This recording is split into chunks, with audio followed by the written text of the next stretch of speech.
Queridos, nós estamos no ano da multiplicação. Cremos que Deus está multiplicando o seu agir nas nossas vidas. Cremos que Deus está multiplicando o seu falar conosco. Cremos que Deus está multiplicando a sua ação em nós. Deus está nos levando de forma sobrenatural a ser como Jesus e servir como Ele. Nesse ano que tem passado, nós temos crescido de forma sobrenatural. Amém? Você tem crescido em Deus? Amém. Você tem aprendido coisas novas? Deus tem te colocado em situações que você nunca esteve, para que você seja transformado, para que você cresça, para que você se desenvolva, você fortaleça os seus músculos espirituais. Sim ou não? Sim. Você foi colocado em desafios esse ano? Sim. Coisas que você pensou, nunca pensei que ia passar por isso. Nunca pensei que ia acontecer isso. Queridos, isso são treinamentos de Deus. Deus vai nos fortalecendo, vai nos transformando a imagem e semelhança de Jesus. Eu gostaria que vocês abrissem comigo lá em João 6, do 1 ao 15.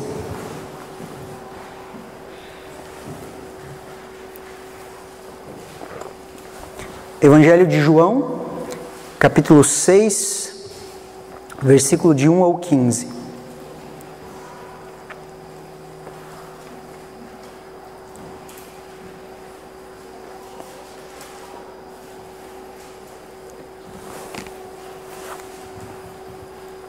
Amém? A palavra de Deus fala assim: algum tempo depois, Jesus partiu para outra margem do mar da Galileia, ou seja, o mar de Tiberíades, e grande multidão continuava a segui-lo, porque vira os sinais miraculosos que ele tinha realizado nos doentes. Então Jesus subiu ao monte e sentou-se com seus discípulos. Estava próxima a festa judaica da Páscoa.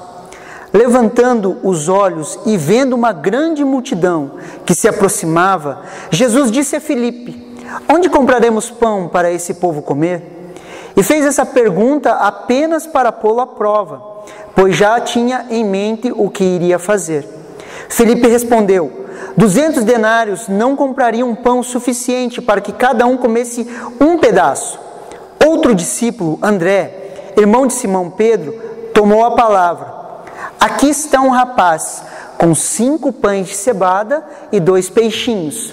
Mas o que é isso para tanta gente? Disse Jesus: mandem o povo assentar-se. Havia muita grama naquele lugar, e todos se assentaram. Eram cerca de 5.000 homens. Então Jesus tomou o pão, deu graças e o repartiu entre os que estavam assentados, tanto quanto queriam, e fez o mesmo com os peixes. Depois que todos receberam o suficiente para comer, disse a seus discípulos: ajuntem os pedaços que sobraram, que nada seja desperdiçado. Então eles ajuntaram e encheram 12 cestos com pedaços dos 5 pães de cevada deixados por aquele que tinha comido. Depois de ver o sinal miraculoso que Jesus tinha realizado, o povo começou a dizer: sem dúvida, este é profeta que devia vir ao mundo. Sabendo Jesus que pretendiam proclamar o rei à força, retirou-se novamente sozinho para um monte. Amém, queridos?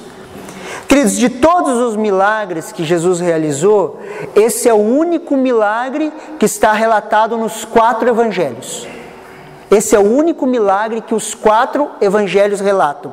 Está lá em Mateus 14, do 13 ao 21, Marcos 6, do 31 ao 44, Lucas, capítulo 9, do 10 ao 17, e em João 6, do 1 ao 15, que nós lemos, queridos. Este milagre é conhecido como a multiplicação dos pães e dos peixes. E é o único texto que ele é repetido nos 4 evangelhos. O único milagre que Jesus fez que aparece nos 4 evangelhos. E em cima desse texto, queridos, eu quero colocar alguns princípios que Deus tem falado comigo e alguns princípios que nós podemos aplicar no nosso dia a dia. O primeiro princípio que eu quero conversar com vocês é que o nosso Senhor, o Senhor Jesus, Ele nos mostra a necessidade. No versículo 5, a palavra de Deus fala assim: levantando os olhos e vendo uma grande multidão que se aproximava, Jesus disse a Filipe: onde compraremos pão para esse povo comer? Querido, Jesus levanta os olhos, ele olha para a multidão, ele olha para aquela multidão que estava seguindo ele. E se você for ver o contexto, eles não estavam seguindo Jesus porque eles criam que Jesus era o Messias. Eles estavam seguindo Jesus pelo único fato de Jesus estar curando os doentes. Então Jesus estava promovendo sinais, prodígios e maravilhas, e aquele povo estava seguindo ele. Eles não estavam seguindo a Jesus por uma intenção correta. Eles não estavam indo atrás de Jesus porque Jesus era o Messias, o Filho de Deus. Eles estavam indo porque eles estavam vendo sinais, queridos. Eles estavam indo porque eles estavam vendo os doentes sendo curados, as pessoas sendo restauradas, demônios sendo expulsos, e eles começaram a seguir a Jesus. E de repente Jesus para nesse local, eles estavam ali, Jesus levanta os olhos, olha para aquele povo, e alguns textos dizem que ele teve compaixão daquele povo, ele olhou para aquele povo, ele se compadeceu daquele povo, e ele viu o quê? Ele viu uma necessidade naquele povo. E quando ele vê aquela necessidade, o que ele faz? Ele chega para Filipe e comunica essa necessidade. Queridos, todas as vezes que nós estamos andando com Jesus, queridos, todas as vezes que nós estamos com Jesus, Ele vai comunicar necessidades das pessoas para nós. Todas as vezes que nós estamos perto, nos aproximamos de Jesus, queridos, Ele vai levantar os olhos para as pessoas, Ele vai começar a comunicar as necessidades das pessoas. Todas as vezes que eu e você nos tornamos íntimos de Jesus, Ele começa a comunicar essas necessidades, e nós começamos a ser canais de bênção na vida das pessoas. Muitas vezes em nossa caminhada, o Senhor Jesus vai nos fazer essa pergunta: aonde compraremos pão para esse povo comer? Como vamos suprir a necessidade desse povo? Como vamos suprir a carência desse povo? Como nós vamos tocar esse povo? Muitas vezes, queridos, quando nós estamos no nosso relacionamento com Deus, nós caímos no erro do quê? De buscar as coisas para nós mesmos. Só que Jesus não está interessado nas nossas necessidades. Ele está interessado em suprir as necessidades das pessoas através da sua vida. Os 12 discípulos estavam em busca das suas necessidades. Jesus levanta os olhos e fala: olha lá o povo. Olha para Filipe e pergunta: onde nós vamos suprir a necessidade desse povo? Como que nós vamos fazer isso? Como que nós vamos trabalhar? Como que nós vamos tocar? Como nós vamos suprir a necessidade desse povo? E quando nós olhamos para nós, queridos, o Senhor Jesus sempre vai fazer perguntas. Como nós vamos tocar, suprir a carência desse povo? Esse povo é duro de coração, como vamos amolecê-los? Como vamos convertê-los? Como vamos demonstrar o amor de Deus para esse povo? Deus, Ele trabalha com perguntas, queridos. Guarde isso no teu coração, Deus trabalha com perguntas. Sempre Deus vai nos fazer perguntas, queridos. E essas perguntas vão nos colocar à prova. No versículo 6, a palavra de Deus fala assim: fez essa pergunta apenas para pô-lo à prova, pois já tinha em mente o que ia fazer. Jesus faz uma pergunta para Filipe para quê? Para colocá-lo à prova. Você já percebeu que você não se conhece tão bem? Você já percebeu que você não se conhece tão bem? Perguntas, queridos, geralmente vão nos colocar em pressão. Às vezes você está em uma situação difícil, alguém vem e ainda te faz uma pergunta, te coloca numa situação que você se encurrala. E agora, o que nós vamos fazer? Quando nós estamos sob pressão, queridos, aquilo que está no nosso coração vem à tona. E Deus, Ele vai nos colocar sob pressão, para que aquilo que está no nosso coração venha à tona. E quando essas coisas vêm à tona, querido, nós começamos a nos conhecer. Perceba, nós não nos conhecemos tão bem. De repente você tem uma reação com uma pessoa que você fala: nunca imaginei que eu ia fazer isso. Já aconteceu com você? Um momento de ira, um momento de descontrole, um momento de pressão. Você explode e de repente você fala, nunca pensei que ia fazer isso. E Deus, Ele nos coloca essas perguntas, queridos, para quê? Para nos colocar à prova, para saber o que está dentro do nosso coração. Mas não para Deus saber o que está dentro do nosso coração, porque Deus sabe, mas nós não sabemos. E essas pressões vêm e nós começamos a nos conhecer. E quando nós nos conhecemos, nós podemos saber o real motivo que nós precisamos nos arrepender. E quando nós nos arrependemos, arrependimento é o quê? Metanoia, mudança de mente. Como que você vai mudar a sua mente se você não sabe o que está no seu coração? Essas perguntas vão nos colocar sob pressão. Deus trabalha com perguntas.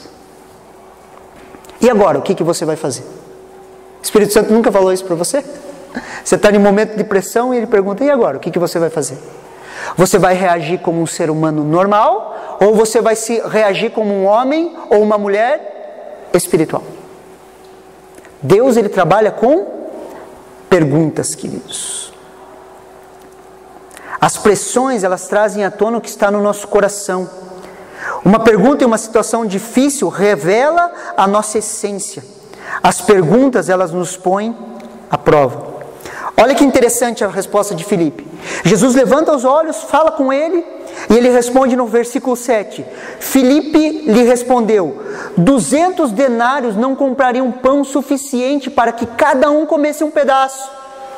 Quando Filipe é colocado à prova, queridos, de forma racional ele já começa a calcular. Ele olha, ele coloca a situação na sua cabeça e ele começa a calcular. Ele olha o tanto de gente, imagine, 5.000 homens, queridos, fora mulheres e crianças, na sua frente.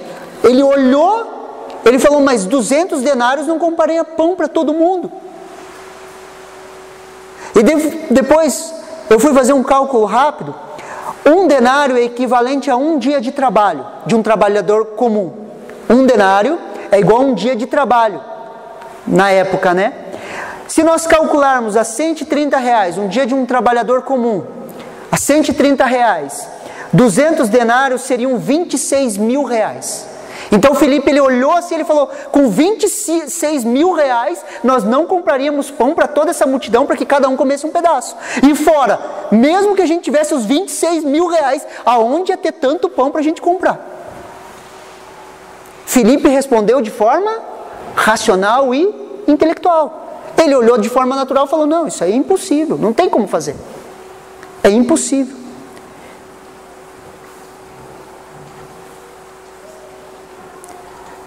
Filipe provavelmente pensou, mesmo tendo dinheiro, onde compraríamos tanto pão?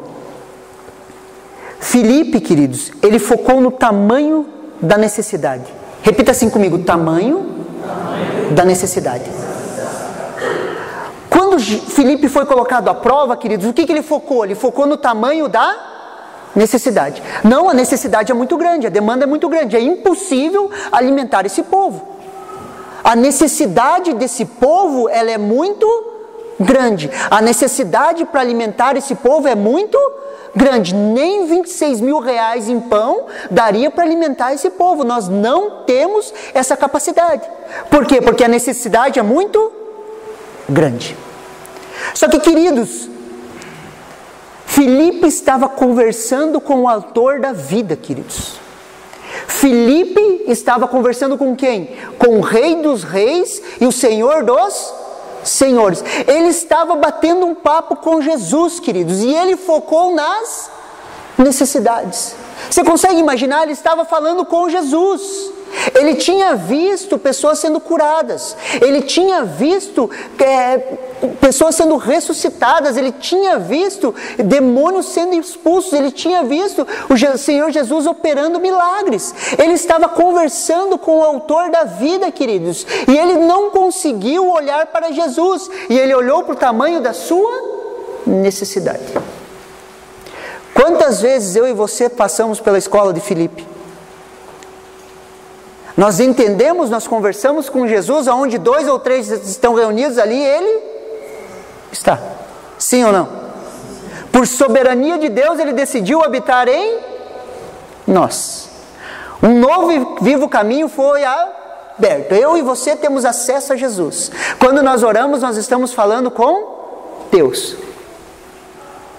Mesmo sabendo disso, mesmo sabendo isso que nós temos, esse acesso que nós temos, nós passamos pela escola de Filipe. Por quê? Porque nós focamos no tamanho da necessidade. Todas as vezes que nós focarmos no tamanho da necessidade, nós vamos entrar em desespero. A resposta de Filipe é uma resposta pesada. Eu não creio que ele falou assim, não, 200 denários de pão. Ele deve ter falado, quando Jesus colocou ele à prova, ele falou, você está 200 denários de pão, não compra pão para todo esse povo. 26 mil reais, não supra a necessidade desse povo. Onde você está com a cabeça, Jesus? Quantas vezes eu e você fazemos isso? Quando nós fomos colocados à prova, quando as pressões vêm sobre as nossas vidas, nós focamos no tamanho da necessidade. E nós precisamos entender que nós podemos focar no autor da vida, queridos.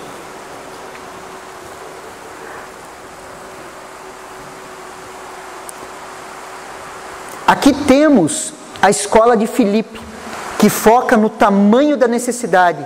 Agora nós vamos ver a escola de André, queridos. Está tendo aquele diálogo, André pega e se atravessa. Versículo 8. Outro discípulo, André, irmão de Simão Pedro, tomou a palavra.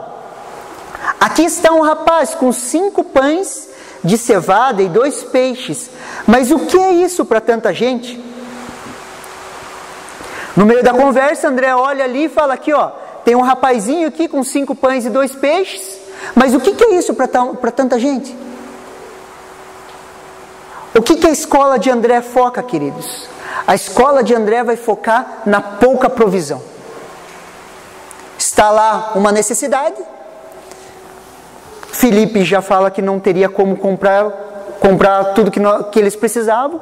Chega André e fala, ó, encontrei um rapaz aqui no meio.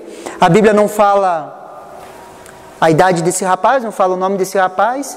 Ele deveria estar levando o seu lanche para ele comer sozinho. De repente André pega, mostra para o Senhor Jesus e fala aqui, ó, tem 5 pães e 2 peixes. Só que o que é isso para tanta gente? Isso aí não é nada, não vai dar para ninguém. Por quê? Porque ele focou na pouca provisão. Repita assim comigo, pouca provisão. Ele focou na pouca provisão, queridos. Quantas vezes olhamos para aquilo que temos e dizemos, o que é isso para tanta necessidade? Focamos naquilo que temos. Às vezes, queridos, Deus te dá uma palavra, Deus fala algo para você, e você pega aquilo que você tem na mão e você fala, o que é isso? Isso aqui não vai dar nada. Isso aqui não vai dar em nada. Às vezes Deus te chama, Deus toca no teu coração para falar, fale do meu amor para aquela pessoa, compartilhe o evangelho. O que você pensa? Ah, mas eu sei tão pouco, eu não sei falar. Ah, não, mas o que é isso que eu sei? Às vezes o pastor chega para você, vamos cuidar de um grupo familiar. A primeira desculpa, mas será que eu consigo? Eu sei tão pouco. Por quê? Porque nós focamos na pouca provisão. Nós olhamos aquilo que nós temos e falamos, não, a necessidade é muito grande, não vai dar conta, nós não vamos conseguir. Deus usa, queridos, aquilo que nós temos nas mãos. Deus usa aquilo que nós temos nas mãos. Em Êxodo 3, Deus mostra as necessidades a Moisés. Se você for ler ali Êxodo capítulo 3 e capítulo 4, Deus mostra a necessidade de um povo. Deus chama Moisés no meio de uma sarça ardente, fala, Moisés, tira as sandálias dos seus pés, vem aqui comigo, eu quero conversar com você. Ele olhava uma sarça, ela pegava fogo, mas não se consumia. Dali Deus começa a falar com Moisés, e o que Deus fala? Eis que as orações dos israelitas subiram até mim. Eles têm sido opressos, eles têm necessidades, e eu quero levantar você para salvar e libertar aquele povo. O que Deus estava fazendo? Apresentando as necessidades de um povo para um líder. Estava mostrando para Moisés a necessidade do povo de Israel. O que Moisés fez? Moisés focou no tamanho da necessidade. Ele falou, como que eu vou libertar um povo do maior império, assim, do maior país da época? Ele olhou o tamanho da necessidade e falou o quê? Eu sou gago, não vai dar certo, eu não consigo, eu vou no nome de quem? Isso não vai funcionar. Por quê? Porque ele olhou o tamanho da necessidade. Isso é um padrão, queridos. Todos nós fazemos isso. Nós olhamos para o tamanho da necessidade e começamos a dar desculpas. E foi dando desculpa, foi dando desculpa. Moisés foca no tamanho da necessidade e dá várias desculpas. Em Êxodo 4, Deus pergunta uma coisa para Moisés. Êxodo no capítulo 4, lembra que Deus trabalha com perguntas. Moisés está lá discutindo com Deus, vou ou não vou, eu sou gago, eu não vou conseguir. O que Deus pergunta para Moisés? Ô Moisés, o que você tem na mão? Moisés responde, eu tenho o quê? Um cajado. Deus fala, joga esse cajado no chão. Ele joga o cajado no chão, o que o cajado se torna? Uma serpente. Ele vai, pega o cajado volta e se transforma em um cajado. E com aquele cajado Moisés fez sinais, prodígios e maravilhas. Mas era o que ele tinha na mão. O que é um cajado, queridos? É um pedaço de madeira. É um tronco de árvore, um pedaço de madeira. Deus olhou para Moisés e perguntou, o que você tem na mão? Ele falou, um cajado, é o que eu tenho. E com aquilo que ele tinha, Deus usou ele de forma sobrenatural. Deus usa, queridos, aquilo que nós temos nas mãos. Abram comigo lá em 2 Reis, 2 Reis, capítulo 4, do 1 ao 2.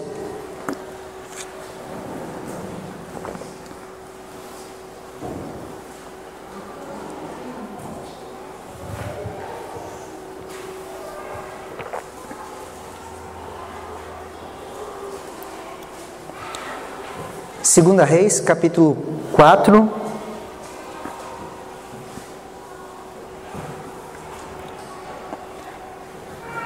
A palavra de Deus fala assim: certo dia, a mulher de um dos discípulos dos profetas foi falar a Eliseu: teu servo, meu marido, morreu, e tu sabes que ele temia o Senhor. Mas agora veio um credor que está querendo levar meus 2 filhos como escravos. Eliseu perguntou-lhe: como posso ajudá-la? Diga-me o que você tem em casa. E ela respondeu: tua serva não tem nada além de uma vasilha de azeite. A mulher estava com uma dívida que o seu marido tinha deixado. Os credores estavam querendo tomar os 2 filhos dela por causa da dívida. Ela chega ao homem de Deus, chega a Eliseu, explica a situação. E o que Eliseu pergunta? O que você tem em casa? O que você tem na sua mão? O que tem na sua mão? Mais uma vez ela vai focar, e nós vemos mais uma vez um padrão. Ela vai focar no quê? Na pouca provisão. Eu tenho um pouquinho de azeite. O que Eliseu fala? Pegue as vasilhas dos teus vizinhos, junte vasilhas, pegue o máximo de vasilhas que você tiver, leve para dentro da tua casa, tranque a sua porta e comece a deitar o azeite. Comece a derramar o azeite. E ela começou a derramar o azeite. O que aconteceu? O azeite foi se multiplicando, multiplicando, multiplicando, multiplicando. Foi enchendo as vasilhas, enchendo vasilhas, enchendo vasilhas, enchendo vasilhas. Até que ela fala, pegue mais uma vasilha. O filho dela fala, não, acabou as vasilhas. Acabou as vasilhas, acabou a provisão. E o que Eliseu fala? Vende esse azeite, paga as tuas dívidas e sobrevive com o resto. Era tanto azeite que ele dava para ela pagar as dívidas e sobreviver com a sua família com o restante. Só que na primeira pergunta, o que ela faz? Ela foca na pouca provisão. E daí ela começa a falar o quê? Mas isso é tão pouco. Isso é tão pouco, o que eu vou fazer com isso?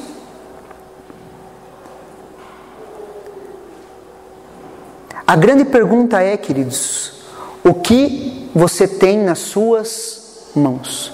O que hoje você tem nas suas mãos? O que Deus tem depositado nas tuas mãos? O que Deus tem colocado nas tuas mãos? Sabe por quê, queridos? Nós ficamos procurando, às vezes, ao redor, só que as coisas que estão nas nossas mãos, queridos. Quando nós falamos de multiplicação, Deus sempre multiplicou aquilo que estava nas mãos das pessoas, queridos. Quando nós falamos do agir de Deus nas nossas vidas, Deus sempre vai multiplicar aquilo que nós temos, aquilo que está nas nossas mãos, aquilo que Deus já colocou em nós, os nossos dons, os nossos talentos, aquilo que Deus já falou conosco. E a grande questão é, queridos, nós perguntarmos para Deus, ou nós respondermos a Deus o que nós temos nas mãos, o que você tem para hoje. O que você tem para hoje? O que você tem nas suas mãos? O texto da multiplicação de pães continua lá no versículo 10, dizendo assim: disse Jesus, mande o povo assentar-se. Havia muita grama naquele lugar e todos se assentaram. Eram cerca de 5.000 homens. Então Jesus tomou os pães, deu graças e o repartiu entre os que estavam assentados, tanto quanto queriam, e fez o mesmo com os peixes. Depois que todos receberam o suficiente para comer, disse aos seus discípulos: ajuntem os pedaços que sobraram, que nada seja desperdiçado. Então eles os ajuntaram, encheram 12 cestos com os pedaços dos 5 pães cevados deixados por aqueles que tinham comido. Aquele pouco que você tem, queridos, quando você passa pelas mãos de Jesus, aquilo se multiplica. Aquele pouco conhecimento que você tem, quando você passa por Jesus, ele começa a se multiplicar. Aquele pouco que você tem nas mãos, quando você começa a aprender, a passar nas mãos de Jesus, ele vai se multiplicar. E você vai começar a ver um milagre acontecer na sua frente. Quando não focamos no tamanho da necessidade, queridos, nem na pouca provisão, quando olhamos para o autor e consumador da nossa fé, fixamos os nossos olhos em Jesus, o poder da multiplicação lhe acontece. Vemos a multiplicação sendo suprida nas nossas vidas. Você tem alguma área da sua vida que as coisas precisam se multiplicar, sim ou não? Sim ou não? Sim. Tem ou não tem? Quer ver um exemplo simples? Muitas vezes nós olhamos para essas coisas e pensamos: ah, pastor, mas então você está falando da área financeira? Não, queridos. Às vezes Deus vai te levantar e vai te mostrar a necessidade de um povo. E quando Ele te mostrar a necessidade do povo, você vai começar a olhar para aquele povo, você vai começar a ter compaixão dele. Só que você vai olhar para as suas habilidades, para os seus dons, você vai ver que a necessidade do povo é muito maior do que aquilo que você tem. Você consegue me entender? Daí você vai olhar dentro de você e você vai ver que existe amor. Por quê? Porque você nasceu de novo. Nós amamos porque Ele nos amou primeiro. Amém? Então existe um pouco de amor em você, que é a pouca provisão. Só que quando você passa por Jesus, você fala: Jesus, eu estou vendo esse povo, eu sei que eles têm necessidade, mas eu não tenho amor suficiente para tocar essas pessoas. E você passa aquele pouco que você já tem por Jesus, aquilo começa a se multiplicar. E esse amor se multiplica a ponto de você conseguir amar aquele povo. Você consegue me entender? E isso se aplica a várias áreas da nossa vida. Se nós focarmos no tamanho da necessidade, queridos, se nós focarmos na pouca provisão, nós não vamos ver o fluir de Deus nas nossas vidas, a multiplicação de Deus acontecendo em nós. Nós precisamos focar os nossos olhos em Jesus e começar a passar essas coisas que Ele já tem nos dado pelas suas mãos, para que as coisas se multipliquem. Vocês estão me entendendo? Você consegue me entender? Sim ou não? Então nós precisamos aprender isso, nós precisamos aprender a ver o poder da multiplicação acontecendo nas nossas vidas. O poder da multiplicação em amor. Você ama assim, de forma tranquila, assim, fácil, assim? Ah, eu amo todo mundo, pastor. Todo mundo eu consigo amar de forma tranquila. Eu acho que não, queridos. Se você for ver 1 Coríntios 1:13, se você for ver 1 Coríntios capítulo 13, você vai ler a descrição de amor, você vai olhar, cara, Jesus faz um milagre, multiplica o amor na minha vida, porque eu toque as pessoas.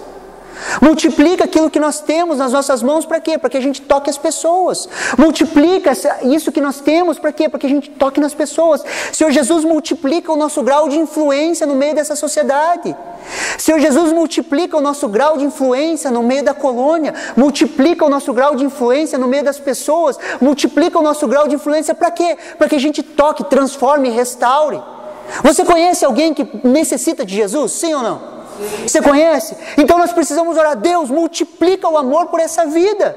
Me multiplica o amor que o Senhor já tem me dado, para que eu ame essa pessoa, a ponto de eu orar por ela, a ponto de eu clamar por ela, a ponto de eu falar para ela, ter a unção de ter a unção de estender o braço. Tinha um amigo meu que ele era evangelista, ele sempre falava: eu quero a unção de estender o braço.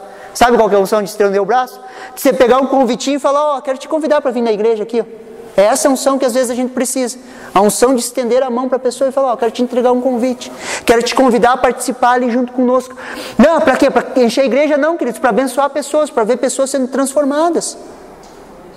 Para ver pessoas sendo restauradas. Só que para isso, queridos, muitas vezes nós vamos ter que orar a Deus, multiplica o amor por vidas. Multiplica o amor que eu tenho pelas pessoas, multiplica o meu amor que eu tenho pela igreja, multiplica o amor que eu tenho pelas pessoas do meu convívio. Você já percebeu como é muito fácil a gente viver só para nós mesmos? Você já percebeu? Que se você não guardar o teu coração vai se inclinar só para você. Daí você vai trabalhar para quê? Você trabalha para cuidar da sua família e cuidar de você. Você vive simplesmente por você e por alguns até pela sua família. Alguns conseguem viver só por você mesmo. Você já percebeu isso? Se a gente não guardar o nosso coração, se a gente não cuidar do nosso coração ele se corrompe muito fácil. E nós precisamos orar, Deus multiplica. Multiplica isso sobre a minha vida. Multiplica esse mover do Senhor, multiplica a unção. Multiplica a unção, multiplica o grau de influência. Só que nós precisamos parar de focar, queridos, no tamanho da necessidade. Você já percebeu, não sei se só eu percebi, mas você já percebeu como a colônia de Vitimarsum, ela precisa de Jesus? Você percebeu já? Você já percebeu o tamanho da necessidade? Já percebeu? Você olha assim e você fala, cara, eu quando vinha passear aqui, eu pensava que todo mundo era crente. É verdade, eu falava, todo mundo crente. Lugar bom de se viver.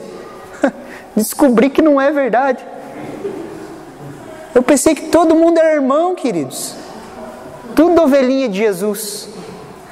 Daí eu percebi que não eram. E daí você começa a entrar cada vez mais, você vai vendo cada vez mais o tamanho da necessidade. Se nós focarmos em nós, nas nossas capacidades, o que acontece? A necessidade é muito, nem 26 mil. Em pão nós conseguimos suprir todo esse povo. Queridos, mas nós temos o autor e o consumador da nossa fé ao nosso lado. Nós temos o autor da vida. Ele vai multiplicar nossas capacidades para suprir essa necessidade, queridos. A minha oração é que Ele multiplique, queridos, a nossa capacidade financeira, que Ele multiplique a nossa capacidade de influência, para que a gente atinja a necessidade desse povo. Para que a gente atinja a necessidade desse povo. E nós temos que orar a Deus. O Senhor fez o milagre dos pães e dos peixes. Então faz esse milagre nas nossas vidas. Que essa igreja se multiplique no grau de avanço. E eu oro que multiplique, que cresça. Mas para quê? Para que alcance a necessidade desse povo. Alcance as famílias que estão em ruínas, alcance as famílias que estão sendo destruídas pelas obras do diabo, alcance os jovens que estão perdidos e comece a alcançar as pessoas, comece a suprir a necessidade. Queridos, Deus vai usar você para suprir a necessidade desse povo. Vai usar, queridos. Se você pensar assim, mas quem eu sou? Pare de olhar na pouca capacitação que você tem e comece a olhar para aquilo que Deus pode fazer através da sua vida. Aqueles que crerem em mim, palavras do Senhor Jesus, aqueles que crerem em mim, expelirão demônios, falarão em novas línguas, imporão as mãos sobre os enfermos e eles serão sarados. Se beberem algo mortífero, nada, absolutamente nada vai acontecer com eles. Aqueles que crerem. Você crê? Sim. Você conhece algum endemoniado? Põe a mão na cabeça dele. Pede para orar, fala, deixa eu orar por você. Toda obra maligna nós amarramos agora, você vai ver. Deus vai usar você para isso. Você acredita nisso? Você crê nisso? Não crê em você, crê naquilo que Jesus fez. É pela obra que Ele fez. Você consegue me entender? Porque sempre que nós colocamos perguntas, a primeira coisa do nosso coração, queridos, a primeira reação é, cara, comigo não funciona. Só sou eu que penso assim ou vocês pensam assim também? Quando Deus nos coloca em desafios, o que nós pensamos? Cara, não vai funcionar, cara. Já era. Só que Deus, Ele nos coloca sob pressão. Essa pressão traz à tona o nosso coração, nós nos arrependemos. A partir do momento que nós nos arrependemos, nós mudamos a nossa mente, nós largamos da nossa capacitação e pegamos a capacitação de Jesus. Daí as coisas acontecem. Você pode sim liderar um grupo familiar. Você pode sim cuidar de pessoas. Você pode sim ser um canal de transformação na vida de pessoas. Pastor, eu não sei falar. Foi a primeira desculpa que Moisés deu. Eu sou gago. Você já imaginou Moisés orando, queridos? O mar vermelho diante dele, ele com o cajado na mão, os egípcios vindo. Ele pensando que ia morrer. Imagine um gago nervoso orando. Deus falou, para de orar e põe o cajado na água. Fala que o povo marcha. Ele manda Moisés parar de orar, por quê? Porque devia estar irritando. Fala, Moisés, põe o cajado na água. A hora que ele pôs o cajado na água, o que aconteceu? O mar se... Foi pelo muito falar de Moisés? Foi porque Deus usou aquilo que ele tinha nas mãos. O que você tem na sua mão? O que você tem na sua mão, querido? Ah, pastor, eu só tenho um trabalho. Eu trabalho todo dia em tal lugar. Posso te falar uma novidade? O teu trabalho é o teu púlpito. O teu trabalho é o teu púlpito. Isso aqui se chama púlpito. O teu trabalho é o teu púlpito. Onde você está trabalhando, você está ali, ó. Você é o pastor daquele lugar. E você está falando de Jesus para a vida das pessoas. O teu trabalho é o teu púlpito. Aonde você manifesta o reino de Deus. Aonde você prega o Evangelho. Aonde você trabalha, queridos, eu não vou alcançar as pessoas. Quem vai alcançar é você. Ah, mas eu, pastor, eu sei tão pouco. Pegue esses 5 pães e 2 peixes que você sabe e passe pelas mãos de Jesus para você ver o que vai acontecer. Você vai ver as coisas se multiplicando. Você vai começar a falar e você vai começar a falar, que você nem vai saber de onde vêm palavras. Por quê? Porque o Espírito Santo vai falar através da sua vida. Você recebe essa palavra, queridos? Eu espero que essa palavra desafie você. Ela tem me desafiado, queridos. Quando eu olho para a necessidade da colônia, esse aqui é uma devocional. Essa palavra foi uma devocional que Deus me deu. Quando eu olho para a necessidade da colônia, queridos, eu às vezes olho para nós e eu penso, poxa vida, como que nós vamos suprir tanta demanda? Tem dias que eu atendo pessoas, queridos. Tem semanas que eu atendo pessoas de segunda a segunda. E às vezes são 2, 3. Eu cheguei a atender 4 pessoas no mesmo dia, queridos. Do tamanho da demanda que as pessoas têm. Do tamanho da carência desse povo por um pastor, queridos. E às vezes eu olho e falo, como que nós vamos fazer, queridos? Se fosse para fazer tudo o que eu sonho como igreja, queridos, R$1 milhão não dava. Não, é verdade, eu não tô brincando.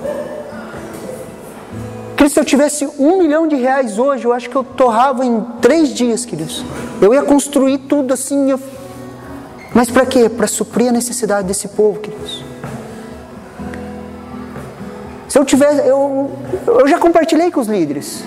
O meu sonho é ter uma sala assim, onde nós poderíamos dar aula de balé para as crianças, assim. Uma sala onde nós poderíamos dar aula de lutas para as crianças. Eu queria ter uma sala de informática para fazer inclusão digital. E eu penso assim, se me dessem R$1 milhão, agora eu torrava tudo aqui, ó. Eu investi tudo nisso, ia montar todas as coisas. Porque eu olho para essa colônia, eu olho para essas pessoas e isso mexe comigo. A necessidade deles. Às vezes a gente fala, não, as crianças já nascem mexendo na internet, queridos, eles só mexem em bobeira. Profissionalmente eles não sabem fazer nada no computador. Imagine se nós tivéssemos uma sala onde nós pudéssemos atender as crianças carentes dessa colônia.